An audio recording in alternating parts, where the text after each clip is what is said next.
వదిన కళ్ళల్లో కోపం, సుమన కళ్ళల్లో అసూయ చూస్తుంటే చేయరాని తప్పేదో చేసుంటే వదిన శిక్షించాలనుకుని ఉంటుంది బ్రో.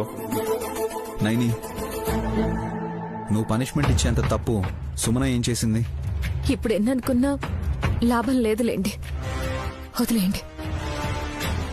బావగారి వాళ్ళు రాగానే వదిలేయమని వేదాంతా మాట్లాడుతున్నావు. నువ్వేగా నా జుట్టు పట్టుకుంది. అర్రే పట్టుకుని అలా ఎలా వదిలేసావు వదినా? నన్ను కేకేసుంటే బ్లేడ్ తీసుకొచ్చి నున్నగా గుండు గీసేవాడిని కదా. ఈ మధ్య మీరు చేస్తున్న వ్యాపారం ఇదేనా? పళ్ళు పీకేస్తాను. విక్రాంత్, నువ్వాగు. ఊరుకుంటున్నానని నా నెత్తిన కూర్చుంటుంది బ్రో. నేను మళ్ళీ చెప్తున్నాను, మా ఆవిడ్ని గనక నమ్మినా జాలిపడ్డా మన గొయ్యి మనమే తోకున్నట్టు. Thank you. నిజం చెప్పినందుక కాదు, నన్ను మా ఆవిడ అని మీరు సగర్వంగా చెప్పుకున్నందుకు.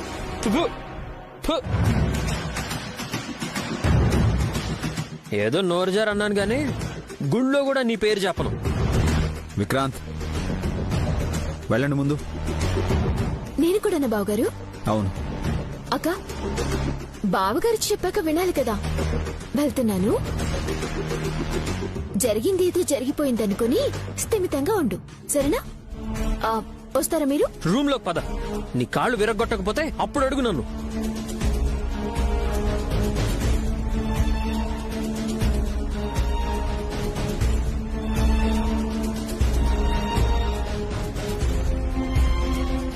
నైని, రిలాక్స్. నీ వెనకాల నేను ఉన్నప్పుడు ఏదో జరిగిపోయిందని నీ ముందు వాళ్ళ మీద విరుచుకుపడద్దు. ప్రశాంతంగా పడుకో. తెల్లారేలోపు ఏ సమస్య అయినా సర్దుకుపోతుంది.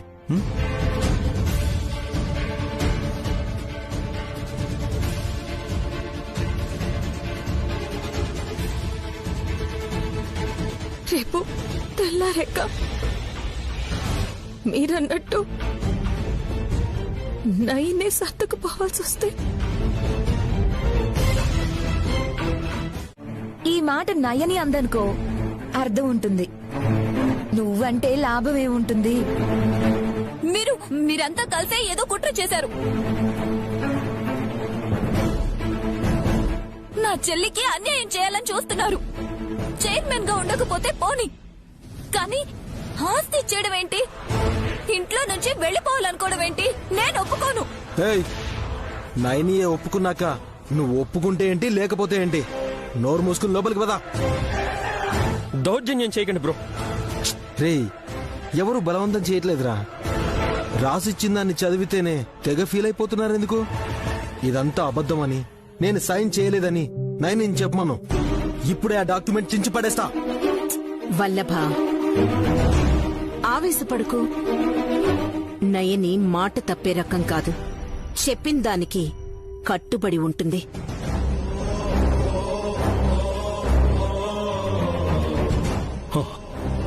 తిలోత్తమా, ఇల్లొదిలిపోవాలనేగా నీ ఉద్దేశం?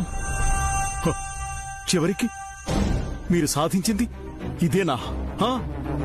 అయ్యో, అక్కడికి నేనే ఇదంతా చేయించానన్నట్టు అలా మాట్లాడుతున్నారేంటండి? నైనిని నేనేమైనా వెళ్ళిపోమన్నానా? తనే వెళ్లాలని డిసైడ్ అయింది. అమ్మా నైని, నువ్వెక్కడికి వెళ్ళకమ్మా. ఇక్కడే హాయిగా ఉండు. వంట కూడా చెయ్యొద్దు. పనివాళ్లు చేస్తే ఆంటీ వడ్డిస్తుంది. ఎంచక్కా తింటూ ఉండు. నీలాగానా? నువ్వాగవే. సో అండ్ సో అని రాసి సైన్ చేశాక మళ్ళీ మనసు మార్చుకోవడం, మాట మార్చుకోవడం ఉండదు. ఏమో, ఎవరికి తెలుసు? ఇన్నాళ్లు చైర్మన్ గా ఉంది కదా, ఎంత వెనకేసుకుందో ఏంటో. అత్తయ్య, అత్తయ్య, అత్తయ్య, అత్తయ్య.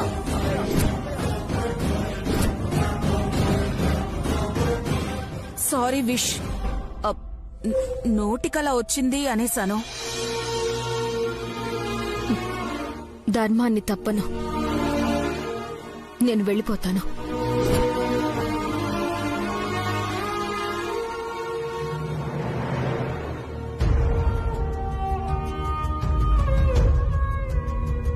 ఇక్కడే ఉండే కొద్దీ అందరికీ మనస్పర్ధలొస్తాయి.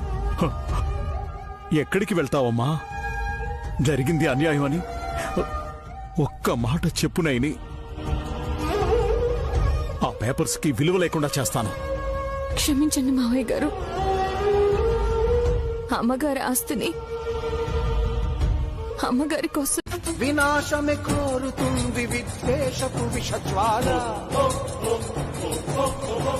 శ్మశానపు చిచ్చుల కాంతిలో స్వర్గమే మిమ్మల్ని క్షమించమని అర్థించడం తప్పితే పగ పెంచే. ఇప్పుడు నేనేమీ చెయ్యలేని నిస్సహాయరాలమ్మగారు.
పుండరీనాథన్ తాతగారు చెప్పిన లక్ష్మీదేవి ఇక్కడే ఉందా?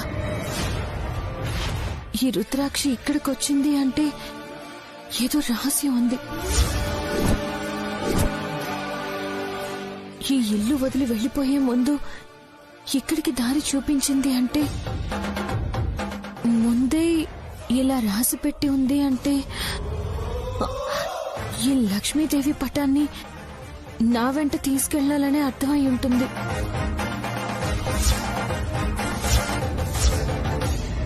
తీసుకెళ్తాను.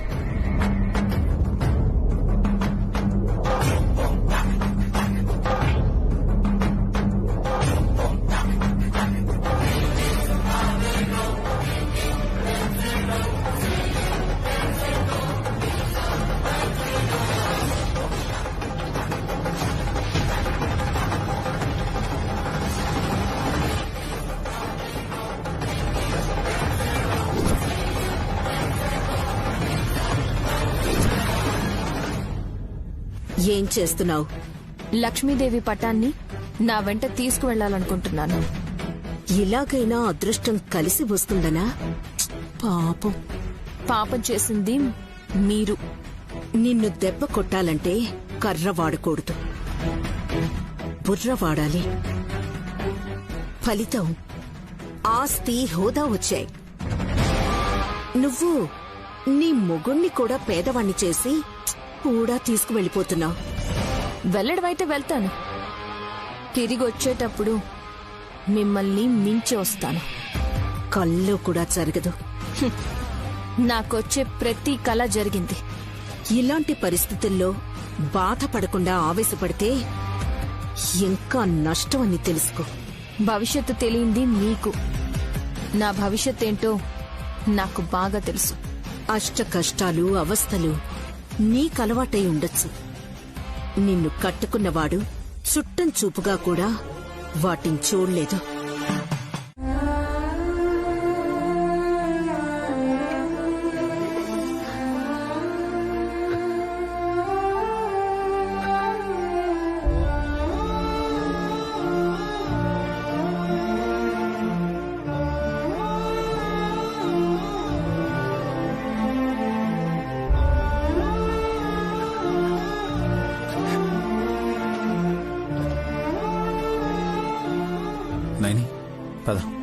నాన్న వెళ్దాం. విశాల్ రే, విశాలమైన ప్రపంచంలోకి అడుగు పెట్టబోతున్నాం నాన్న. ఎక్కడున్నా సంతోషంగా ఉంటాం. నువ్వు లేకుండా నేను సంతోషంగా ఉండలేనురా. మావయ్య గారు, ప్రారబ్ధం ప్రకారమే ఇలా జరుగుతుంది అంతే.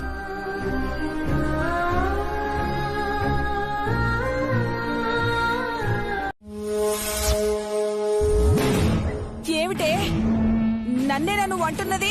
నిన్నే అంటున్నాను. వినబడ్డాక చివరి దానిలా మళ్ళీ మళ్ళీ అడక్కు.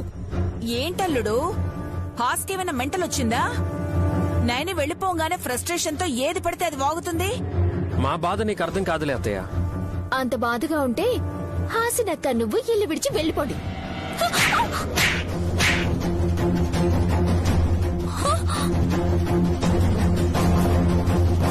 అదేంటి విక్రాంత్ అలా కొట్టేశావు? పొద్దున్నుంచి ఎవరు ఎవరిని కొడుతున్నారో తెలియట్లేదు బాబోయ్.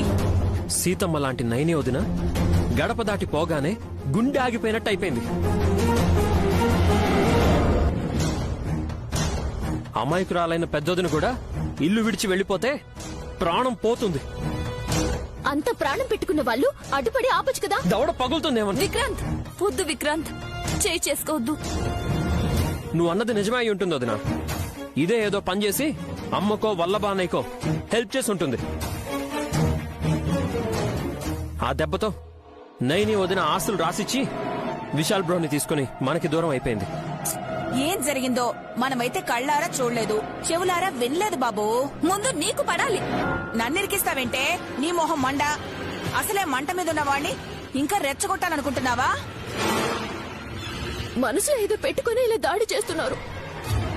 నిన్ను కొట్టినా కుక్కని కొట్టినా ఒక్కటేనే. దానికోసం ప్లాన్లు స్కెచ్లు వేయనక్కర్లేదు. ఇప్పుడు చెప్తున్నాను చూడు. అన్నం పెట్టే అమ్మని గెంటేశారు. భోజనం చేయడానికి నీలాంటి దానికి బంగారు పళ్ళాలుండొచ్చు, కానీ సరిగ్గా జీర్ణమయ్యే ఆహారం మాత్రం ఉండదు. అనుభవిస్తావు.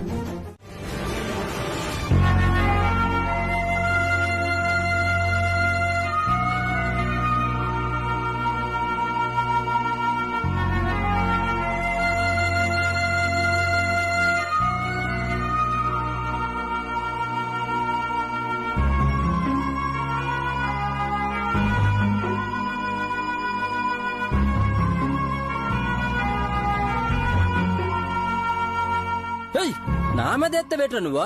నా తాను ఎప్పుడు అయిపోయింది. బండి మీద కొట్ట, నేనే తుడుతాను.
పాత ఫైల్స్ ని కూడా ఇంత నిర్లక్ష్యంగా వేయరు కదండి.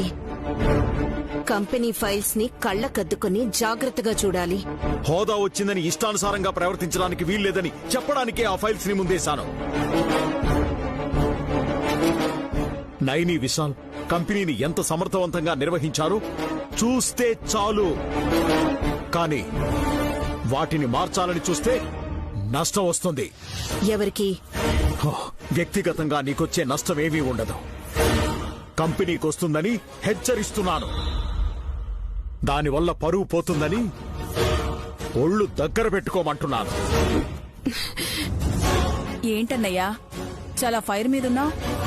అన్యాయం జరుగుతుంటే చూసి తట్టుకోలేకపోతున్నానమ్మా. ఇప్పుడు ఎవరికి ఏం అన్యాయం జరిగిందని మీరు వాపోతున్నారు? చెప్తే అర్థం చేసుకుంటాను. చెల్లికి విశాల్కి అన్యాయం జరిగింది కదత్తయ్యా. ఎవరన్నారు? మీరే అనుకుంటే అవుతుందా? కంపెనీని హ్యాండిల్ చేయలేక ఇచ్చిన కొటేషన్స్ వల్ల నష్టం వచ్చిందని నైతిక బాధ్యతతో రాజీనామా చేసి సిగ్గేసి ఇల్లు విడిచి వెళ్లిపోతే దానికి నేనేం చేయగలను? సిగ్గుండాల్సింది నీకు తిలోత్తమా. కొడుకు కోడలు గడప దాటి వెళ్లిపోయారని జనం తిట్టిపోస్తారన్న ఇంగిత జ్ఞానం కూడా నీకు లేదు. అన్నయ్య, వదిన భరిస్తుంది కదా అని నువ్వన్నని మాటలనకు. ఓపిక ఉంది కాబట్టి సరిపోయింది. లేదంటే విడాకులు ఇచ్చేస్తారా? ఇంకొకరిని చూసుకొని మూడో పెళ్లి చేసుకునేదా? నార్మీ, పిచ్చి దానిలా మాట్లాడుకో. అంటే తమరికి ఆ శక్తి యుక్తి ఉన్నాయి కదా అని. ఏ హాస్, నువ్వు నోరు మూసుకోకపోతే గుడ్డలు కుక్కేస్తానేమనుకున్నావు? వదిన ఊరుకుంది కదా అని పేటరెగిపోతున్నావేంటే? మావయ్య, నేను అన్న దాంట్లో తప్పుంటే ఈ పూట భోజనం చేయను నేను. తప్పు లేదు కాబట్టే భరిస్తున్నట్టు కనబడుతోందమ్మా. ఇప్పుడు కడుపు నిండినట్టుంది మీ అత్తయ్యకి. ఇక్కడ గాయత్రమ్మ గారు అంటే పార్వతీదేవి, అక్కడేమో లక్ష్మీదేవి. వావ్, పక్కన విష్ణుమూర్తి కూడా ఉన్నాడు.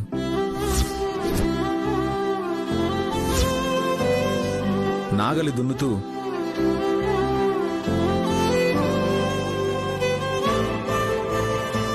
బంగారు నాణ్యాలు విత్తనాల్లా చల్లుతూ వెనకాలే వాళ్ళ ఆవిడ కూడా ఫాలో అవుతూ ఉన్నారు.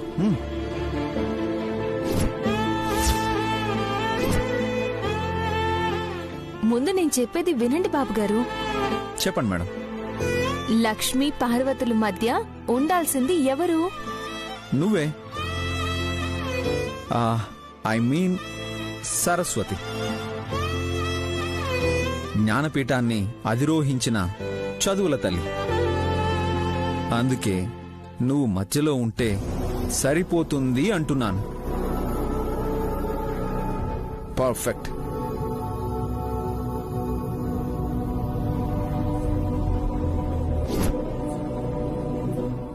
మీరు ఆట పట్టించడానికే ఇలా చేస్తున్నారు. నాకు అన్ని తెలివితేటలు లేవు. మీరు చెప్పిన చదువు తప్పించి నా దగ్గర సర్టిఫికెట్లు కూడా లేవు. అది సరే నాయని, ఇంతకీ నువ్వు ఏం చెప్పాలనుకుంటున్నావో అది చెప్పు. శక్తికి జ్ఞానం తోడైతే దానం మన దారి పడుతుందని ఈ రెండు పటాల్ని చూస్తే ఆలోచన వచ్చింది. ఇంట్రెస్టింగ్. నైని, నీ మాట ఆసక్తిగా ఉంది. కానీ ఇప్పుడు ఎంత ఆలోచించినా తెల్లారిపోతుందే తప్ప రేపు ఉదయానికల్లా మన జీవితాల్లో అయితే మార్పు రాదు. ఇప్పటికిప్పుడు ఎదిగిపోవాలని నేను చెప్పట్లేదు బాబు గారు. పుండరీనాథం తాతగారు రాసిన వాక్యాల్ని వీలున్నప్పుడల్లా గుర్తు చేసుకుంటూ ఉండండి. ఏదో ఒకరోజు వాటి అర్థం అంత దొరుకుతుంది. That's okay. ఇప్పుడు తినడానికి ఏం దొరుకుతుంది? నాయనమ్మా, తల్లిని పట్టుకుని అలా అడుగుతావేంటే వెర్రిదానా?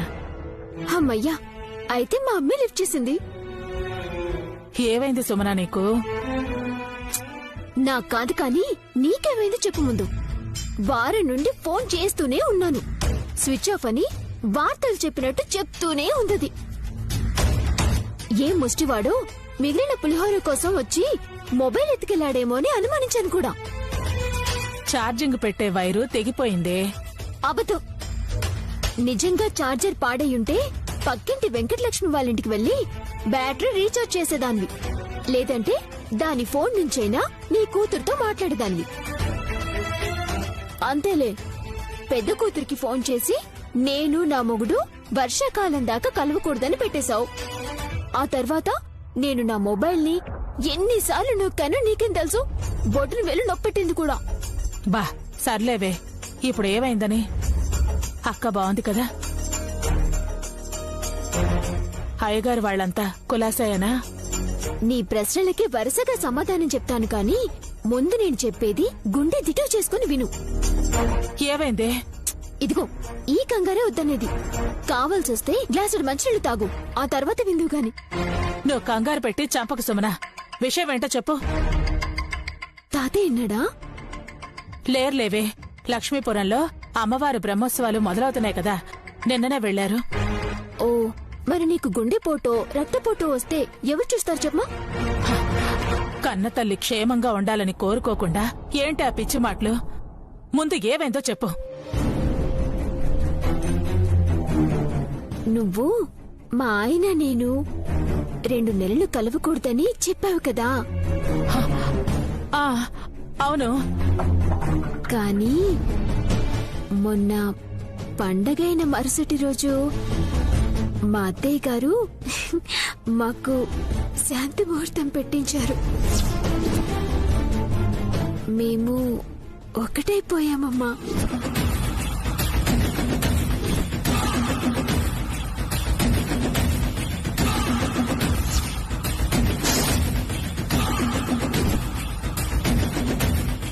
ఆ రోజు రాత్రి అబ్బా నీతో చెప్పాలంటే సిక్కేస్తుందమ్మా. ఎంత పని చేశావే? నయని క్షేమంగానే ఉంది కదా? తనకి ఎలాంటి ప్రాణగండ లేదు కదా? చెప్పవే, చెప్పు. రుబ్బురోళ్ళ నిక్షేపంగా ఉంటే గండమంట వింటామా నువ్వు? మా శోభన రోజు రాత్రి నాగుపొమ్మొచ్చిందంట.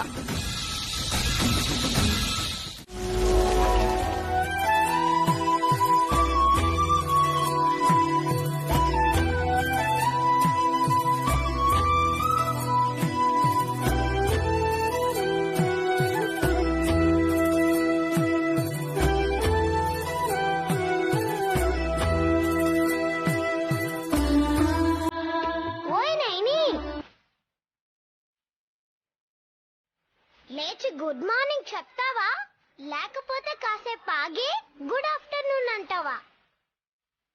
నిన్నంతా ఇల్లు శుభ్రం చేసుకోవడమే సరిపోయింది కదా శివ. బాగా నిద్ర పట్టేసింది. బాబుగారు ఎక్కడా? సింగపూర్ లో ఉన్నారు. అక్కడ షేవింగ్ చేయించుకొని మలేషియా వెళ్ళి అక్కడ టిఫిన్ తీసుకొని వస్తారంట. తమాషా చేయకు శివ, అసలు ఆలస్యంగా లేచాను, బాగా పొద్దెక్కింది. ఇక్బాల్ బాయ్ కోడి మిద్దెక్కింది కూడా. కసుపు ఊడ్చేసి కల్లాపు చల్లి ముగ్గేసి బాబుగారు స్నానం సంగతి చూడాలి. అమ్మ మీర్జాపురం మహారాణి, నువ్వు అనుకోవడం కాదు, ఒకసారి బయటికెళ్ళి లుక్కువై. ఏమైంది? నన్ను అడుగుతావే, నీ మొగున్నడుగు. బాబుగారు బయట ఉన్నారా? ఎలా ఉన్నాడో నువ్వు వెళ్ళి చూస్తేనే కదా తెలిసేది.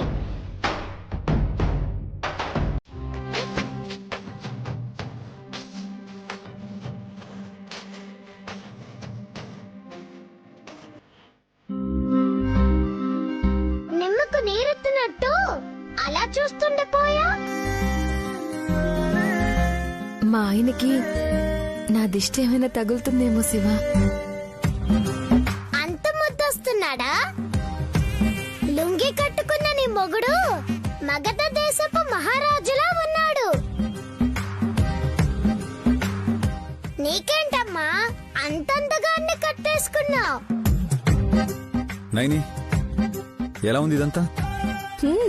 చాలా బాగుంది, కానీ మీ అంత అందంగా ఉందని చెప్పను.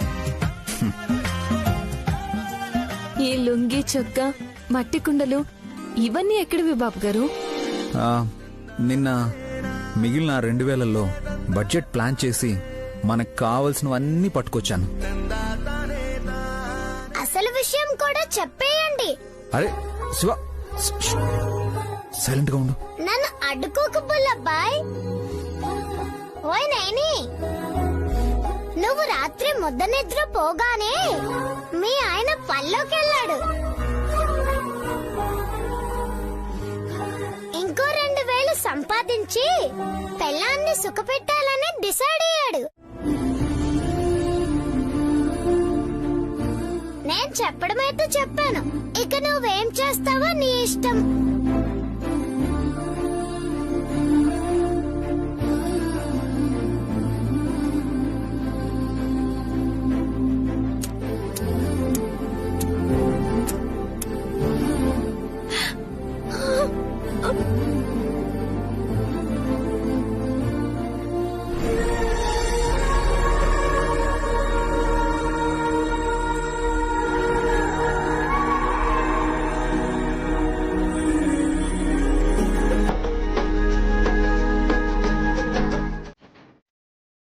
దానివల్లేగా ఒలికాయ మురిపాలు.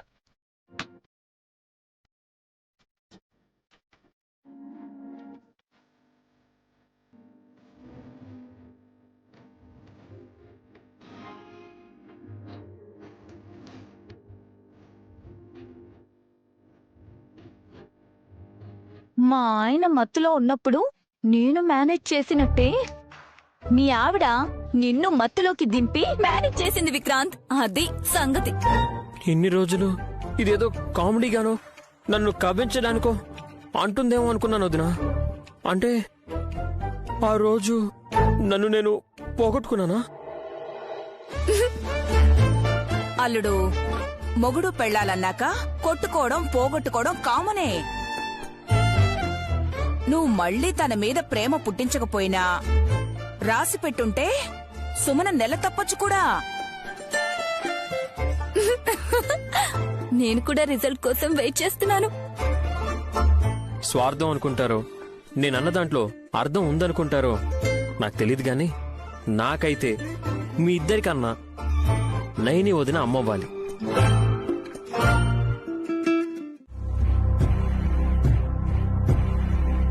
సుమనా, నా చిన్న కోడలా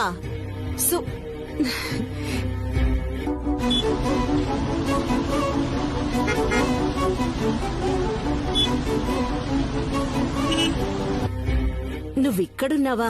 నీకోసం ఇల్లంతా వెతుకుతున్నాను. అయ్యో, మీకు శ్రమ కలిగించినందుకు క్షమించండి అత్తయ్య గారు. సరే, ఇది తీసుకో. స్వీట్ బాక్స్ అత్తయ్య గారు. నువ్వే చూడు.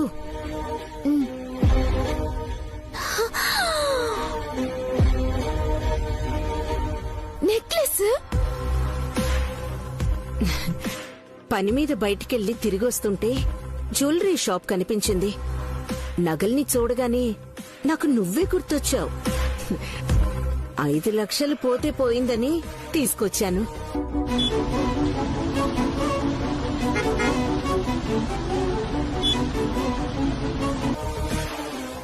ఐదు లక్షలే? డబ్బుదేవుంది, నిన్న లేదు, ఈ రోజు వచ్చింది. రేపు పోతుందా? ఏంటా మాటలు? అందరూ అనే మాటే అత్తయ్యా. ఇంతకీ ఇంత పొద్దున్నే నగల దుకాణం తెరిచిపెట్టిన మహానుభావుడెవరు? అడ్రస్ చెప్తారా? ఆరా తీసొస్తాను. నీకవసరవా? నేనేం నీకోసం తీసుకురాలేదే. స్కెచ్ లేదు, కోడి బొచ్చు లేదు గాని నువ్వు వదినకి తిక్కరేగేలా చేయకో. దురంధరా, హాసినిని బయటికి తీసుకెళ్ళు. విన్నావు కదా, పద రా. పిన్ని, ఏం మాట్లాడుకుంటారో విందాం, ఆగు. ఎందుకే నీకంత దురదా? ఇందాకడి దాకా బావున్నావు కదా, ఇంతలోనే ఏమైంది? ఒక అక్కకి అన్యాయం చేశారు అని ఇంకో చెల్లిని కూడా అలాగే చేస్తారేమోనని జాలితో కూడిన భయం వచ్చి ధైర్యంగా నిలదీస్తున్నాను. కంపర నువ్వున్నావంటే నోరు ముసుకుని పద. అది కాదు పిన్ని, ఏం మాట్లాడుతున్నారో రా చెప్తా. అయ్యో, అది రా పిన్ని. హాసిని అలా మాట్లాడినందుకు నువ్వేమనుకోకు సుమనా. నన్నే మళ్ళీ అత్తయ్య గారు, మిమ్మల్ని అన్నట్టు అనిపించింది. దానికి కాస్త మెంటల్ కదా, అలాగే వాగుతుంది. సర్లే, ఈ నెక్లెస్ నచ్చకపోతే వేరే తీసుకొస్తాను. ఉండనివ్వండి, చాలా బాగుంది. సుమన, ఇంట్లో నుండి వెళ్ళిపోతూ ఫోటోలు కాకుండా ఇంకా ఏదైనా పట్టుకెళ్ళిందా మీ అక్క? ఇంకేం తీసుకెళ్లలేదే. మరి విశాల్? పాపం బావగారు తన బంగారం కూడా అక్కడే పెట్టేశారు. మీరు కూడా ఉన్నారు కదా అత్తయ్య. అయినా ఎందుకు అడుగుతున్నారు? ఏదైనా మిస్ అయిందా? చాలా ఏళ్ల నుండి మిస్ అయింది. అదేవైనా పొరపాటున పట్టుకెళ్లారేమో అని అడిగానంతే. భవిష్యత్తులో అదే జరగబోతోంది. పూర్వీకుల లక్ష్యాన్ని ఆ జంట చేరుకోబోతోంది.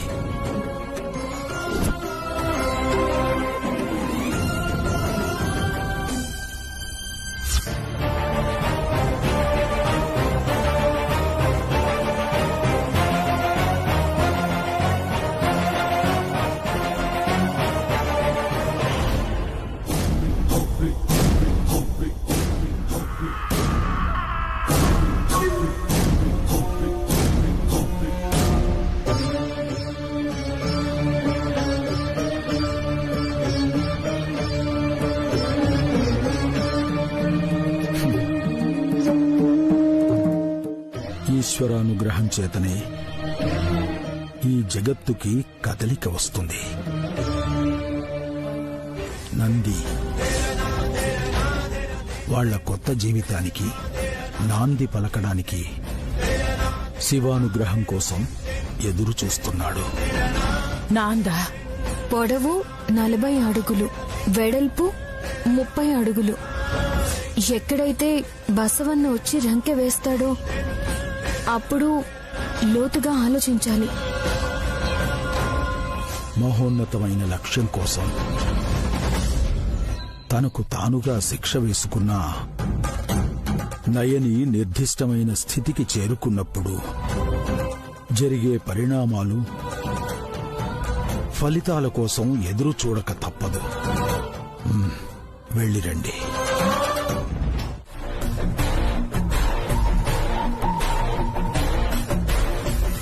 వాటర్ తాగు. మా అమ్మకు సెక్యూరిటీ అంట కదా. దాహం వేసి వాటర్ కావాలని పక్కనున్న బెల్ని బలంగా కొడితే నీ అరచేయి కందిపోతుంది. అందుకే ముందే ఇస్తున్నాను మంచినీళ్ళు. తాగు, తాగు. అరే, రిలాక్స్ రిలాక్స్, టెన్షన్ పడకు. I want to go. అరే, నాతో మాట్లాడతాను అని వచ్చి హడావుడిగా వెళ్ళిపోతావేంటి? నా దగ్గర ఏముందని అడిగావు కదా. చెప్పావుగా మీ ఆవిడుందని, తప్పుకో. అరే, నా భార్య ఉంది అంటే ఏదో ఉంది అనుకోవద్దు సితారా. తనకి బుర్రుంది. అది విష్ణు చక్రం అంత వేగంగా తిరుగుతూ ఉంటుంది. ఆలోచనకి పదును పెడుతుంది. అప్పుడు సుధశవం ఏమైందో, నువ్వెందుకు కంగారు పడుతున్నావో, మా ఇంట్లో ఉండి ఏం చేస్తున్నావో అన్నిటి గురించి ఆరా తీస్తుంది. అప్పుడు దొరికిపోతే ఇన్స్పెక్టర్ బామ్మర్ది జశ్వంత్ వెళ్ళినట్టే నువ్వు కూడా జైలుకు వెళ్తావు.